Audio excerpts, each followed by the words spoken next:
LAN Vida tried to evict me, but I bought the entire building.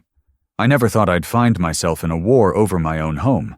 I'd lived in the Maplewood Residences, a classic brick apartment complex in Chicago, Illinois, for nearly a decade. It wasn't the most luxurious place, but it had history, hardworking families, retirees, and young professionals who had built a community. Then LAN Vida came in. LAN Vida was a real estate shark from New York, known for buying up buildings, jacking up rents, and forcing tenants out under the guise of renovation projects. She had a reputation for making life unbearable for residents until they left voluntarily. When she purchased the Maplewood, we all knew trouble was coming. The first sign was the letter taped to my door. Notice of lease termination. I wasn't the only one. Almost everyone on my floor had received one. The reasoning? Planned upgrades and building improvements. But we all knew the truth. She wanted us out so she could bring in wealthier tenants at triple the rent. I wasn't going to roll over and let her steal my home. What she didn't know was that I had been quietly investing for years, buying properties under different LLCs. My goal had always been to secure a real estate portfolio that would provide passive income for retirement. But now it was about something more. I sat at my desk, scrolling through real estate listings, and saw something that made my heart skip a beat. The Maplewood Residences were up for sale. LAN Vida had over-leveraged herself with multiple properties, and this one wasn't producing income yet. I picked up my phone and called my lawyer. "Ryan, it's time. Let's buy this building." The next morning I watched from my window as LAN Vida strutted into the courtyard in her designer heels, clipboard in hand. She barked orders at maintenance workers, ordering them to remove the benches, replace the historic light fixtures with something modern, and repaint the brick exterior a sterile shade of gray. She spotted me and smirked. "Hope you're packing, Mr. Dawson. Your lease ends next month." I sipped my coffee, trying not to grin. "We'll see about that." That afternoon, I finalized the paperwork. My LLC, Windy City Holdings, officially owned the Maplewood Residences. LAN Vida had no idea she'd just been outmaneuvered. The moment of reckoning came at the next tenant association meeting. LAN Vida, as smug as ever, took the stage in the community hall. "As you all know, we're making some much-needed changes to this building," she announced, tapping her manicured nails on the podium. "Unfortunately, that means some of you will have to relocate." Murmurs of frustration spread through the crowd. Mrs. Hernandez, a widow in her 70s, raised her hand. "Where are we supposed to go? I've lived here for 20 years. LAN Vida gave a fake, sympathetic smile. "I understand, but progress requires sacrifice. It's just business." That's when I stood up. "I have a question," I said, walking toward the front. "Who exactly gave you the authority to make these decisions?" She scoffed. "I own this building." "Actually," I said, pulling out a thick folder of documents, "you don't anymore." The room went silent. I laid the papers on the table in front of her. "As of this morning, Windy City Holdings is the new legal owner of the Maplewood Residences." I leaned forward. "And I own Windy City Holdings." LAN Vida's face turned a shade paler than the cheap gray paint she had planned for the building. This must be a mistake." "No mistake," I said. "You tried to force us out. Now you're the one who has to leave." The tenants erupted into applause. LAN Vida's perfectly rehearsed confidence cracked.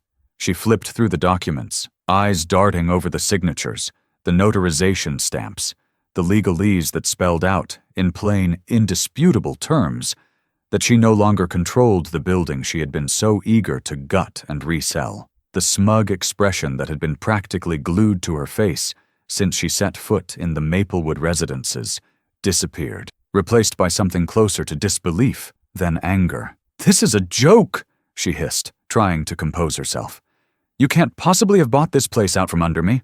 I crossed my arms, keeping my voice steady. "I did. The listing went live last month. You must have been too busy issuing eviction notices to check the market." I tapped the papers in front of her. "The sale was finalized this morning, so unless you're planning on packing up and leaving quietly, I'd suggest you sit down and listen." A few residents laughed under their breath.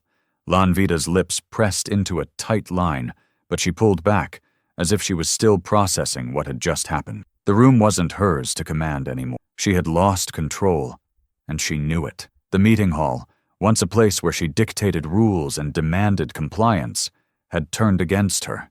The tenants, people she had dismissed as obstacles in her grand plan, were watching her unravel. Mrs. Hernandez, the elderly woman who had pleaded just moments earlier, now sat straighter in her chair, her expression changing from fear to something resembling hope. LAN Vida turned to me, eyes narrowing. "So what now, Dawson? You gonna pretend to be some hero?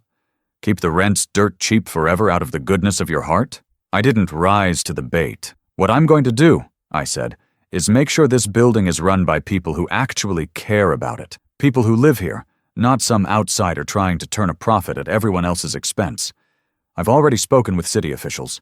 There will be no forced evictions, no dramatic rent hikes, no renovations that only serve to push people out. The Maplewood stays a community, not a revolving door for rich investors." Someone in the crowd clapped, then another, and another. Soon, the whole room was filled with cheers, a release of pent-up frustration and fear that had built ever since LAN Vida took over. She flinched at the noise, her perfectly curated world slipping through her fingers. She slammed her folder shut. "This isn't over," she spat. "I have lawyers. You don't know who you're messing with." I shrugged. "Neither do you." With that, she stormed out of the room, her expensive heels clicking against the tiled floor. The second the door shut behind her, the room exploded in celebration. Neighbors I had barely spoken to before came up, shaking my hand, thanking me. Mrs. Hernandez wiped away a tear, telling me she had spent nights praying for a miracle. But I knew better than to celebrate too soon. LAN Vida wasn't the type to admit defeat.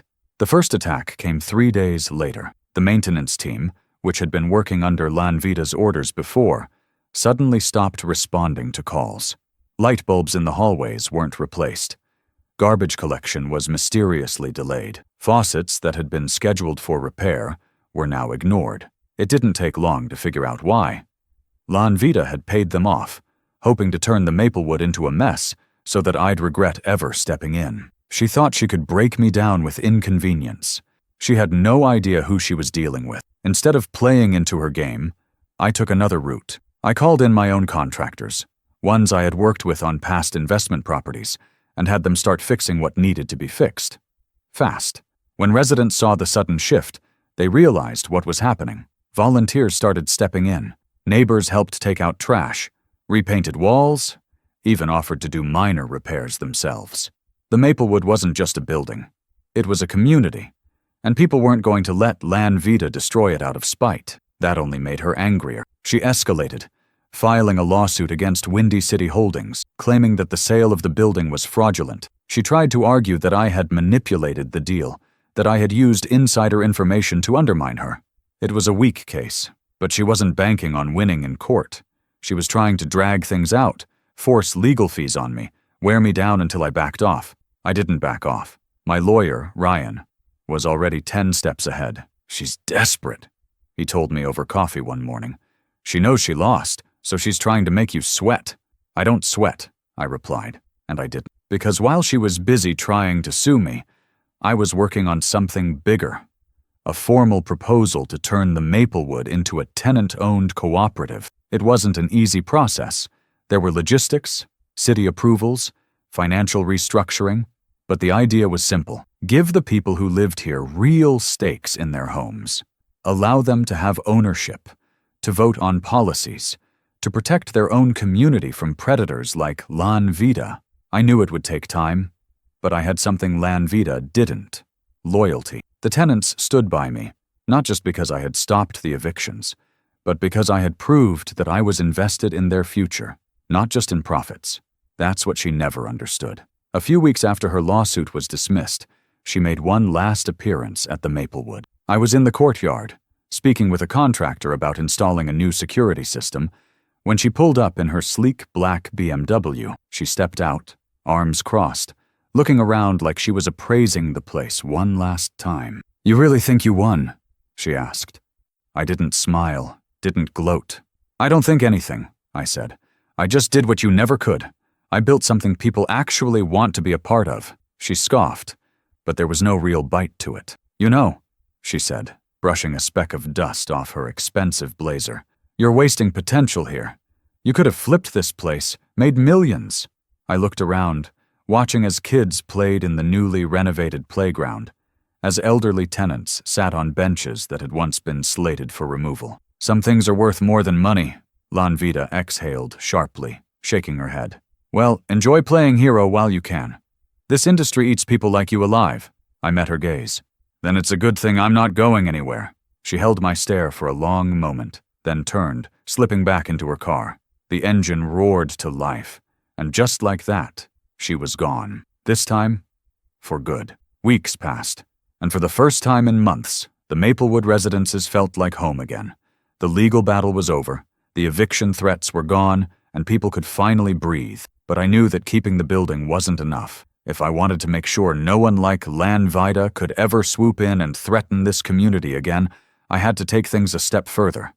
That's when I doubled down on my plan to turn the Maplewood into a tenant-owned cooperative. It wasn't an easy transition. Some residents were skeptical. Understandably so. They had spent years under the thumb of different landlords who promised improvements, but only cared about squeezing out more profit. Now, I was asking them to trust that they could own and manage their own building. I held meeting after meeting, explaining the process, breaking down the numbers, showing them how we could pull it off. The biggest hurdle was funding. Even though I owned the building, transitioning to a co-op required restructuring finances, securing loans, and making sure every tenant who wanted to buy in had the means to do so. That's when something incredible happened. Word had spread about what we were trying to do. Local news stations had picked up the story after LAN Vida's dramatic exit, and before I knew it, people from all over the city were reaching out. Community organizations offered grants. Lawyers volunteered their time to help with paperwork. A group of real estate investors who believed in affordable housing pitched in to help secure financing. What started as my personal fight had turned into something bigger. The momentum was undeniable. Within months, we had secured the necessary approvals, and the Maplewood officially became a tenant-owned cooperative. The people who had once feared being kicked to the curb now had a say in everything, from maintenance decisions to rent stabilization. The shift was almost immediate. Instead of waiting for some distant landlord to approve repairs, residents took ownership of their spaces. Hallways were repainted, gardens were replanted, and common spaces were revived. There was a new energy in the air, the kind that comes from knowing you're building something that belongs to you. One evening, as I walked through the courtyard, I saw Mrs. Hernandez sitting on one of the new benches, watching her grandchildren play. She looked up and smiled. "I never thought I'd see the day," she said, shaking her head. "I was sure I was going to spend my last years fighting to keep my home. But you changed that." I sat down next to her. "I didn't do it alone," I said. "This was all of us." She nodded. "Maybe, but it started with someone who refused to let people like that woman take everything away." She was right. It had started with me, but it wasn't about me anymore. A few weeks later, I got an unexpected phone call. It was from a documentary filmmaker who had seen the news about the Maplewood and wanted to feature our story. At first, I wasn't sure. I never did any of this for attention, but the more I thought about it, the more I realized how many people were in the same position we had been in, trapped in a system designed to push them out of their homes. Maybe, just maybe, our story could help others fight back. So I said yes. The film crew arrived a month later, interviewing tenants, capturing the transformation of the building, and digging into the history of corporate landlords like LAN Vida, who preyed on working-class communities. It was surreal seeing it all come together, knowing that what we had built was now an example for others.